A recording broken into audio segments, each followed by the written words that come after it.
Hello everyone, and thank you for joining us as we review 10 tasks every Mac OS X user should know.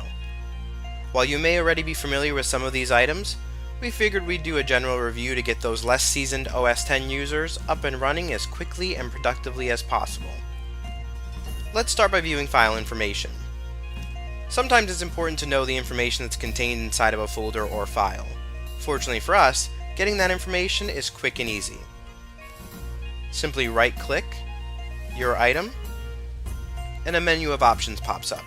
We're going to go down, click on Get Info, and this is going to bring up the Get Info window, which is indicated in the title bar by showing us the name of our file or folder, followed by Info. Now this is a multi-panel screen, and this looks kind of small, not really providing us with any information. However, you can expand the collapsed items by clicking on the flippy triangles, and that expands each section, thus giving us more information in those sections.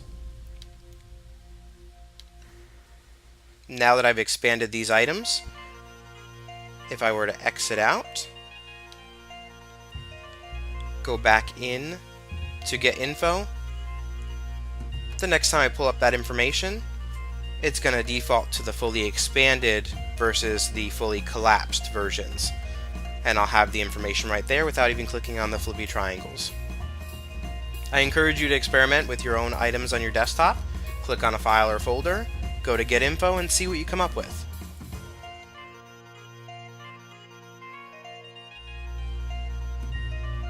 Alright, now that we know how to get info, let's take a look at creating a smart folder. A smart folder is a self-updating folder that performs a search for specified criteria. We tell the folder what items we want it to look for, and no matter where they are on our MacBook, it pulls them neatly into one folder for us to view. To get started, we go ahead and click on File, and we're going to drop down to Find. Now the window that pops up gives us the option to search this MacBook, desktop, or shared items.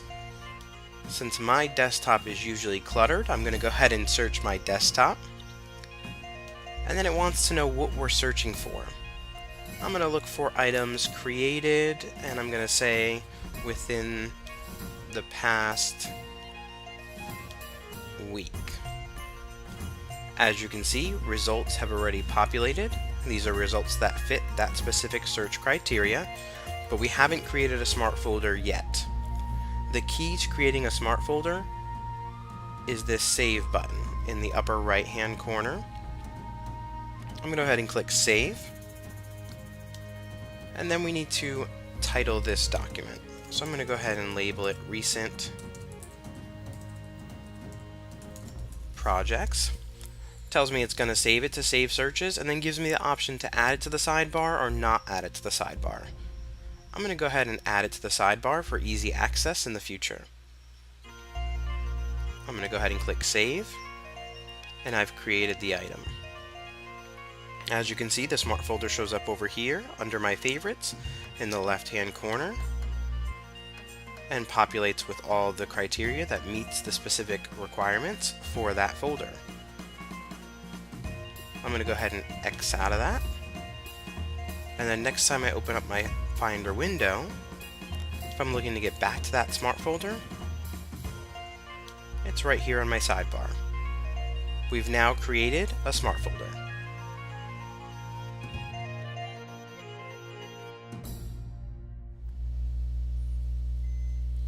Let's move on to making a stack. Stacks are pop-up dock folders that save time and clicking. Once created, you click on the folder to see its content, make your selection, and you're on your way. To get started, we simply select the folder for our stack and drag it down to our dock. Our stack's been created. When we click on the folder, it shows us the contents of the folder. Now this is the grid view. If we wanted to see our stack differently, we would right-click on the folder, shows us that it's going to display as stack. If we want to view the content, we saw it as grid, we can select fan or list. If we go ahead and select fan, the items will fan out next time we click on the stack.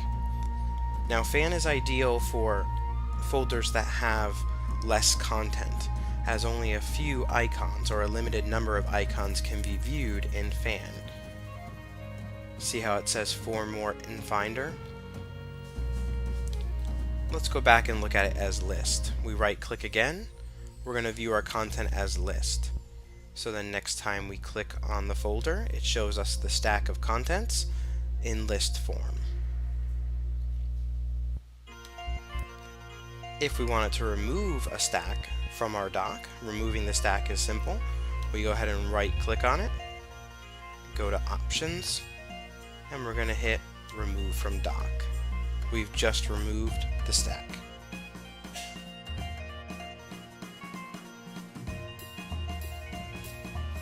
Now let's explore the dock. The dock is this row of translucent photographic icons located at the bottom of your screen. The purpose of the dock is to provide quick access to programs and files as it launches a folder, file, program, or disk with a simple click. Although the dock starts out with a number of Apple selected programs, it is customizable, meaning you can make changes to it, such as changing its size, removing icons for programs you don't use, and adding icons for programs you do use. To adjust your dock preferences, simply click on the apple in the upper left-hand corner of your screen, go down to Dock, and Dock Preferences.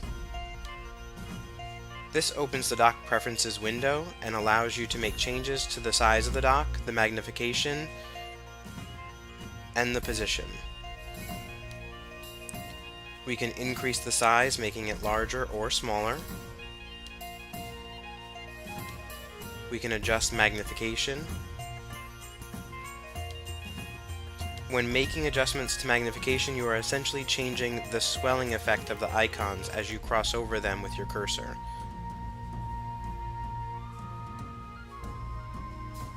Making them appear larger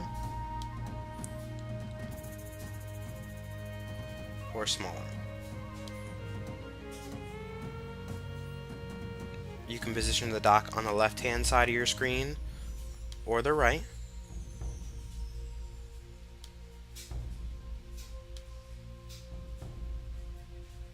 And you can even automatically hide the dock, making so it only appears when you move your cursor over it.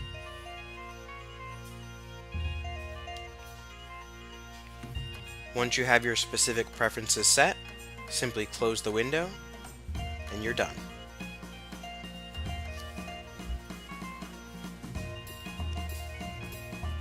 To add a program to your dock, simply open your Finder window, go to the Applications menu,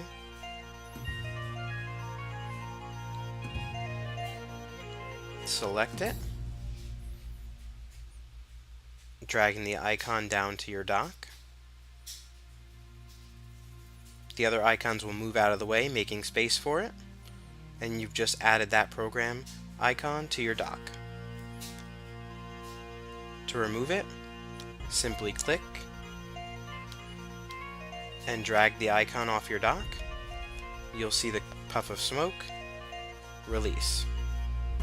You've just removed that program from your dock.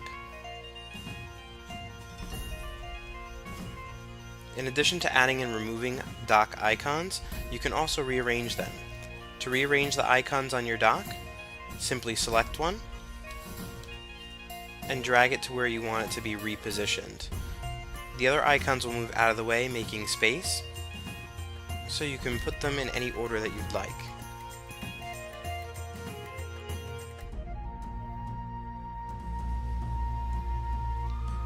Though Mac OS X is a great operating system, you may still experience an issue with a program freezing or hanging up every now and again. This is where knowing how to force quit a program can come in handy. To force quit a program, we will start by clicking the apple in the upper left-hand corner of our screen and select Force Quit from the Options menu. This will bring up a box which lists the programs currently running on our Mac. Simply select the program you would like to terminate and then click Force Quit. This prompts a pop-up asking us to confirm our selection and informing us that any unsaved changes will be lost. Click Force Quit again, and the application has been terminated.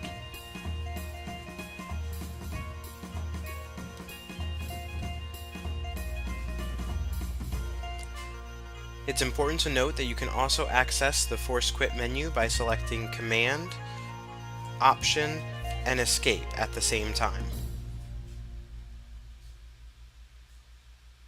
It brings up the same window. We simply select our program, Force Quit, brings up the pop-up again, Force Quit again, and you have terminated the program. Lastly, you can also force quit a program by pressing Option as you click and hold the dock icon. Select Force Quit, and you have terminated the application.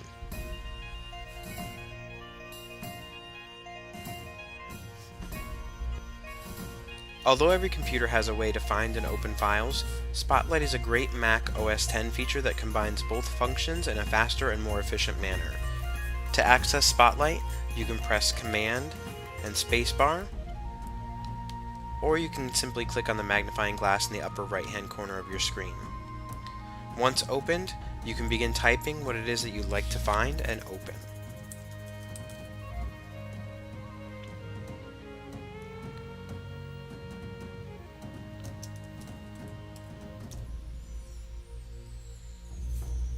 Spotlight immediately starts listing everything it can find that contains what you've typed, and this is a live list, so Spotlight modifies the results as you type.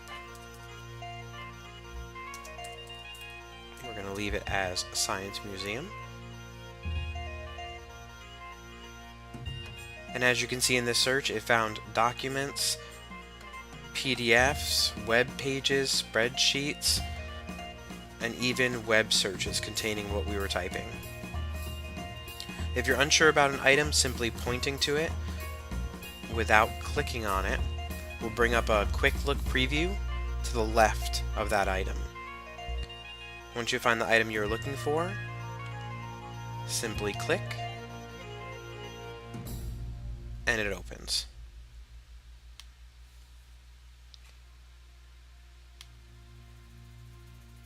You can also click Show All in Finder to bring up the Finder window. Let's say you're looking for a specific document and aren't sure of the name, but know the program or date that you last accessed it. By simply clicking on All My Files, I now have a list with names, the kind of document, and the last open date as well.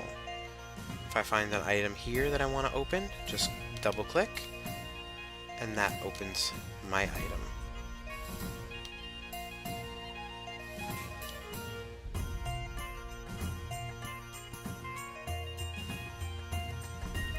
To increase Mac security, we're going to click on the apple in the upper left-hand corner of our screen, then select System Preferences.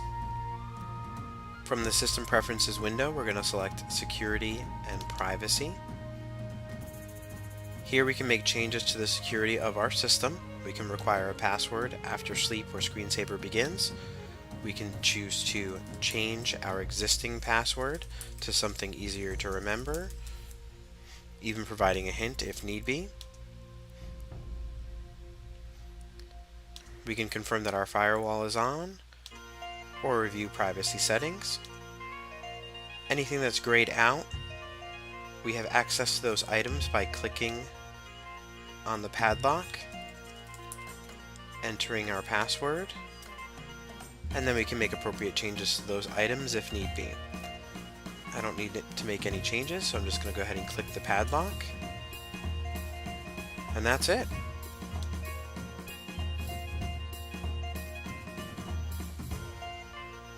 To set system preferences, we're going to click on the apple in the upper left-hand corner, click on System Preferences, and this brings up the System Preferences window. Here we have a multitude of options to choose from. We can select any one of these options and make our desired changes. We can also access the System Preferences window by going down to our dock and clicking on System Preferences.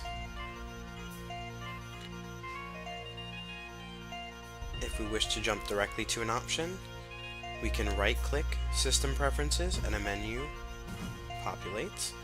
We can go ahead and select the specific option that we wish to change. And open it directly.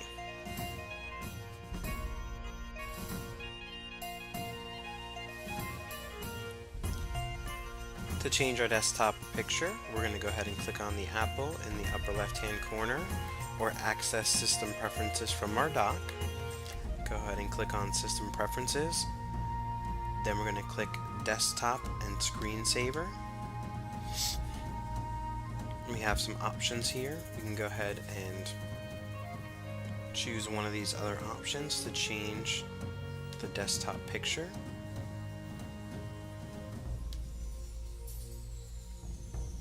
And it's done. To change it back, we're going to go back into System Preferences, back to Desktop and Screensaver, select our image, and we've changed it back.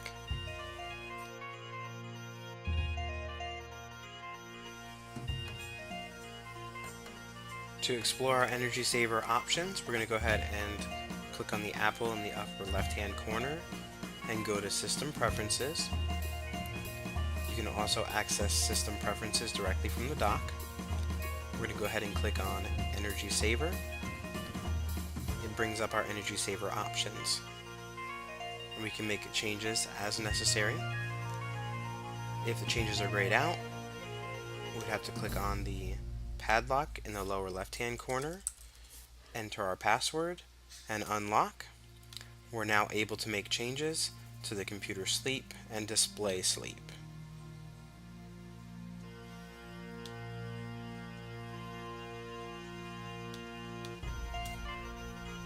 And we're done.